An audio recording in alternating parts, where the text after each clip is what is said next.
Hello and welcome to West Virginia Press InSight. I'm Tom Hunter. And I'm Betsy DeBoer. West Virginia Press InSight focuses on policy and impact, not politics or personalities. Today we're looking at the following issues. Governor Jim Justice's State of the State speech, the goals of Senate President Mitch Carmichael and House Speaker Roger Hanshaw, legislative plans to attract business and industry and increase economic development in the Mountain State, state efforts and legislative plans to combat the issues resulting from substance abuse and the demands on the state's foster care system, legislative plans to eliminate the inventory tax in West Virginia. In our WVU feature, we look at a university program for training service dogs. And in our AARP feature, we meet new state president Jane Marks. And in our tourism segment, we ask legislative leaders about tourism funding for 2020. Hello and welcome to West Virginia Press InSight. I'm Tom Hunter. And I'm Betsy DeBoer. Governor Jim Justice presented his State of the State address on January 8th. Newspapers and media outlets across the state featured coverage of the address. West Virginia Public Broadcasting televised his speech. Governor Justice presented a $4.585 billion budget proposal for fiscal year 2021, which he called a very conservative budget.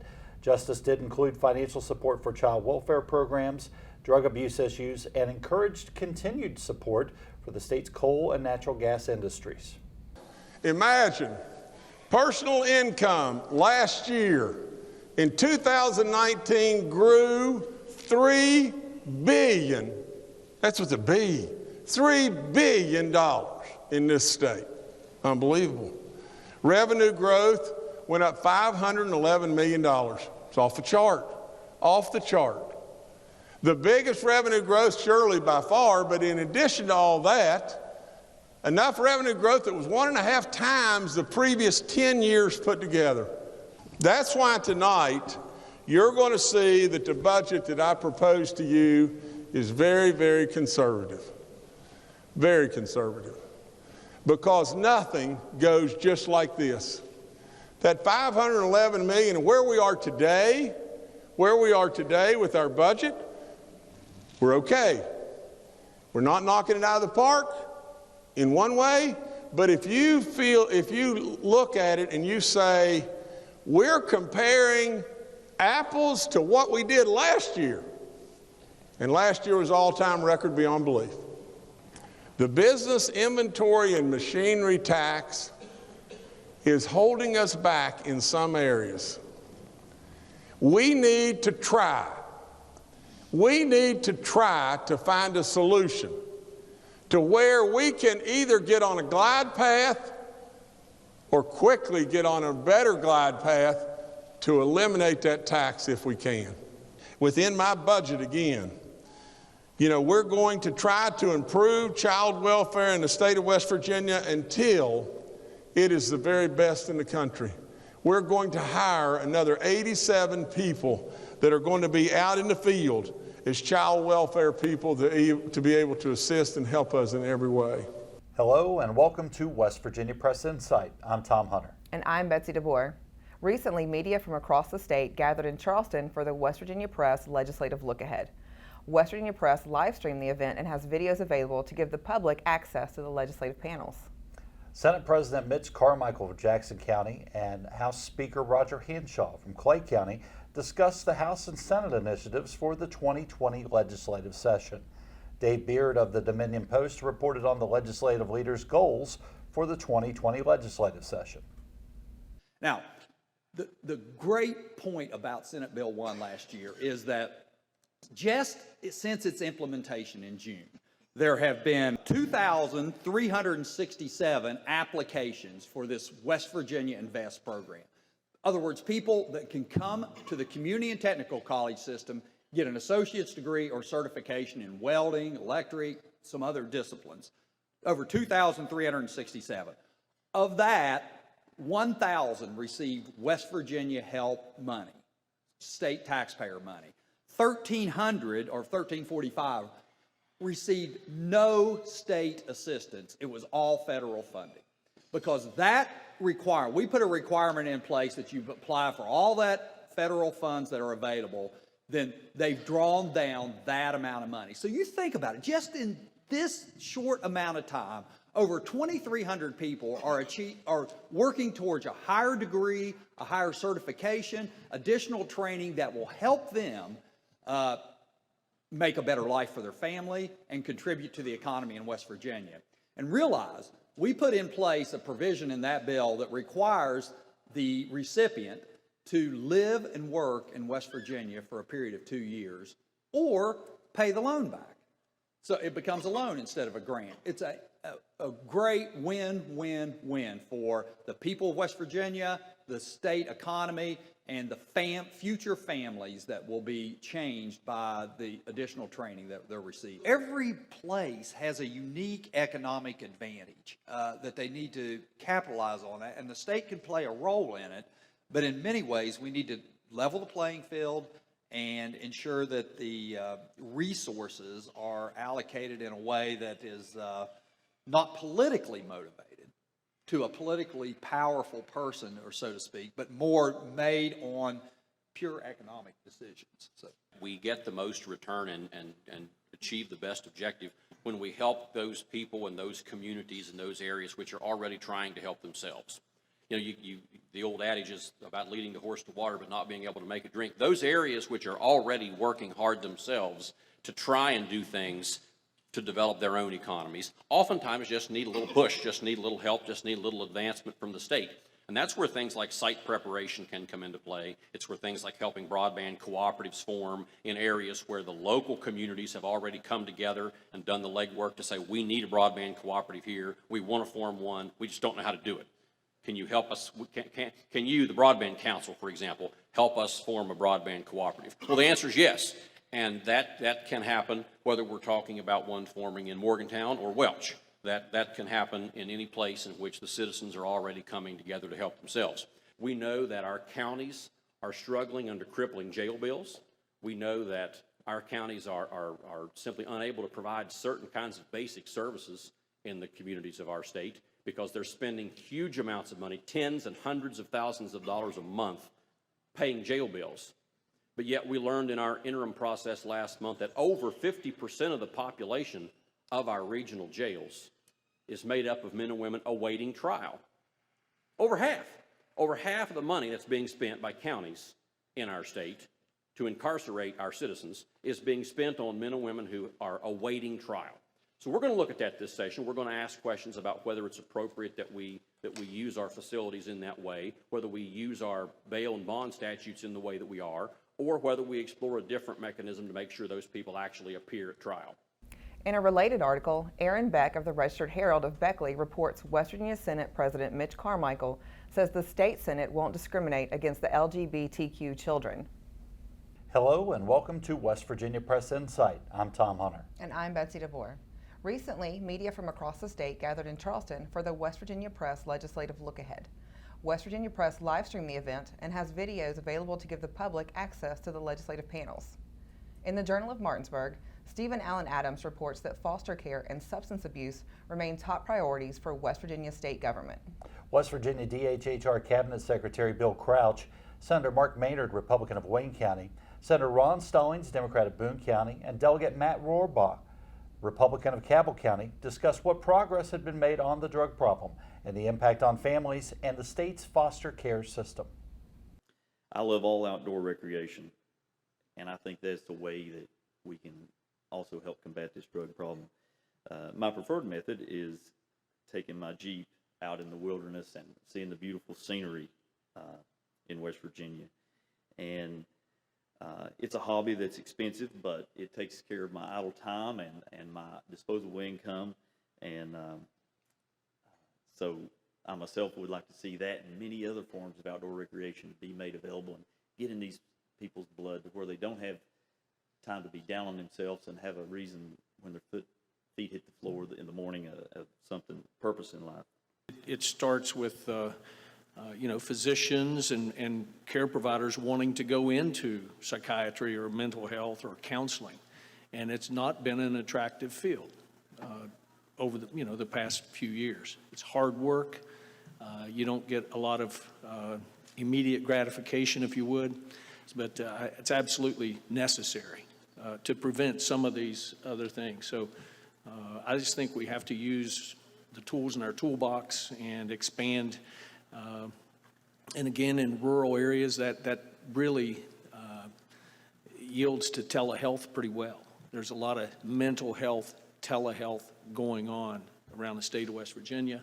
I think how we enhance that, and then again, how we pay for it. And again, if it's Medicaid, federal government's kicking in $3 to $1.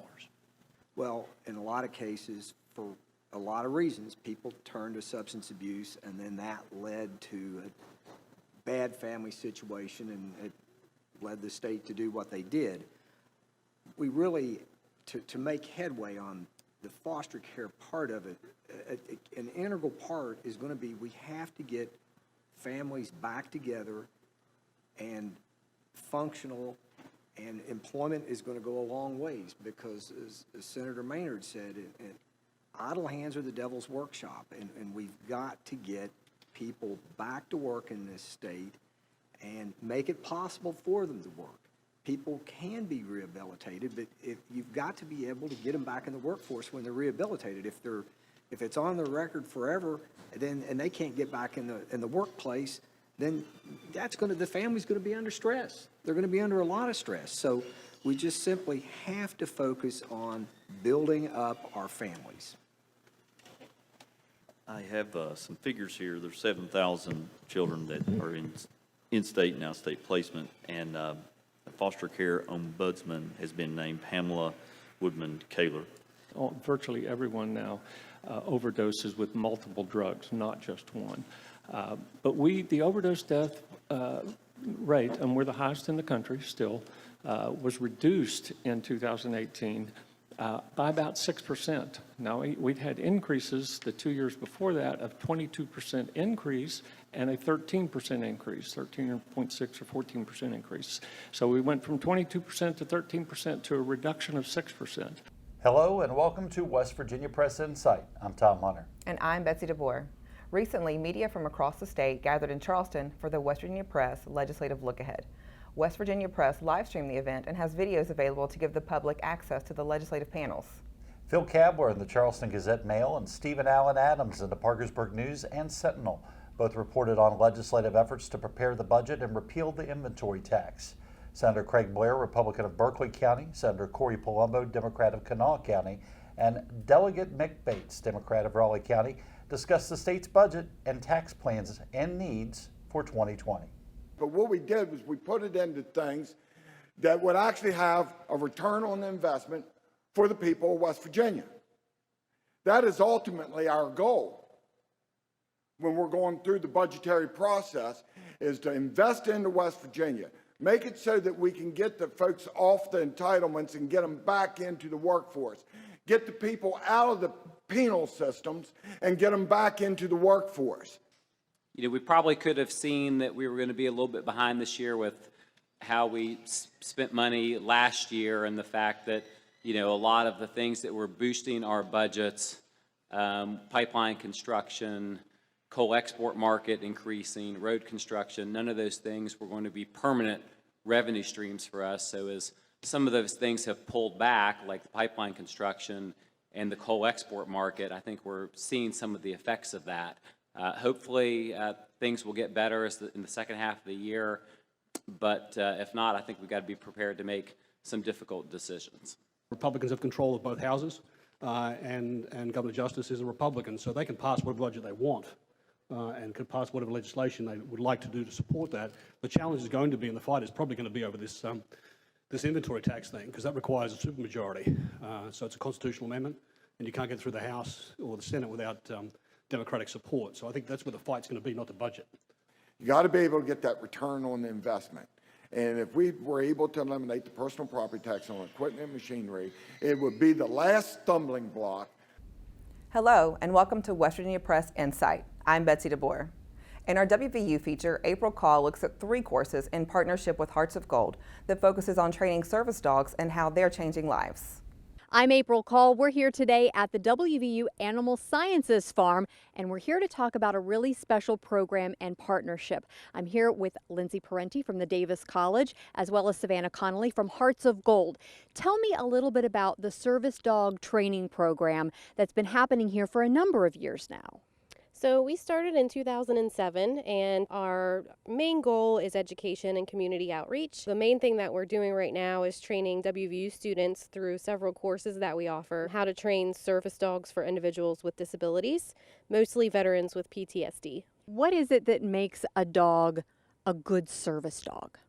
So it depends on the type of service. For Hearts of Gold, we're training for mobility assistance and also psychiatric support. For mobility, obviously, we're looking for a larger, stronger breed to help with balance and things like that. For psychiatric support, they can be a smaller breed, but we're always looking for calm, friendly, non-aggressive type breeds. Lindsay, talk a little bit about how the students are involved in this program and what role they play. The students are the biggest part, I think, of this program. They're doing the training. Once they're certified by us, meaning they've taken several classes and passed some tests, then they can become teaching assistants. They can foster dogs for us. So they're really the main way that we're getting dogs trained to be able to place with veterans. Savannah, what does this mean for Hearts of Gold? And kind of walk us through the process. Once dogs are ready to be placed with a person, how does your group make that connection for people?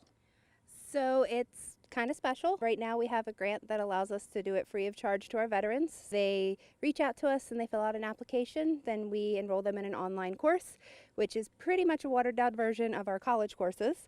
Then they'll come to lab and they'll actually work with a bunch of the different dogs. From there we try to see if there's an obvious connection. If not, then we kind of place based on temperament, assertiveness, energy level. And we spend a lot of time with the veterans and the dog placements, and then we get to see them every year thereafter. In your years being involved, what has struck you about the program and the way WVU, Hearts of Gold, veterans and these dogs interact with one another? It's just really special getting to see how the bond between a service dog and their handler can actually change somebody's life. So you'll have a really withdrawn person actually come into the class and they'll be quiet and timid, and then they meet that dog, and sometimes it's instant and sometimes it's not, and they can go from hiding in their house to being credentialed at the White House in less than a year. Thank you both very much for being with us to talk about the program today. You can learn more about this as well as other programs at WVU by visiting our website, wvutoday.wvu.edu. Hello and welcome to West Virginia Press InSight. I'm Tom Hunter. In our AARP Capitol Notes, AARP's Capitol Advocacy volunteers have converged at the state capitol as the West Virginia Legislature gets underway. The organization has a very active presence under the Capitol Dome throughout the 60-day regular session and also has new state volunteer leadership in place. Let's take an opportunity to meet new AARP State President Jane Marks. Hi folks, Tom Hunter with AARP West Virginia alongside new AARP West Virginia State President Jane Marks. It's an exciting week here at the West Virginia State Capitol as the West Virginia Legislature gets ready to begin its 60-day regular session for 2020. Obviously a lot of important issues and items on the agenda, but first and foremost, new leadership for AARP with Jane Marks stepping into the volunteer state president's role. And Jane, I know it's an exciting time for you, volunteers coming into town this week, learning more about the issues, interacting with lawmakers. What are you looking forward to most this session?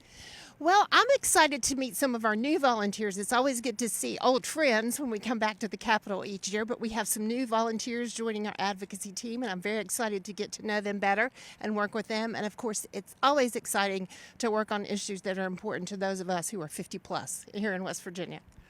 And speaking of which, what are the issues that are most important to you and your family that the legislature should tackle this session? Let us know by engaging with us on social media, and let us know what those issues are with the hashtag on Twitter, AARPWV, hashtag AARPWV, or in the comments section on this post. Let us know, and we'll carry the message home to the legislature at the West Virginia State Capitol. From the West Virginia State Capitol Complex, Jane Marks and Tom Hunter for AARP West Virginia. Hello, and welcome to West Virginia Press InSight. I'm Betsy DeBoer. Recently, media from across the state gathered in Charleston for the West Virginia Press Legislative Look Ahead.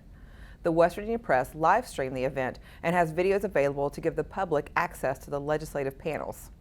In our tourism segment, we hear from Senate President Mitch Carmichael and House Speaker Roger Hanshaw on legislative plans for funding the West Virginia Tourism Office in 2020.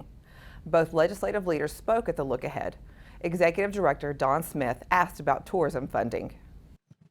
That's an agenda item for the state Senate for sure, is to put additional funding into tourism, and I can tell you it has paid big dividends over the past several years. In the past 2 years, traveler spending is up in West Virginia over 9.9%. The growth in traveler spending in West Virginia outpaced the national growth by 58%.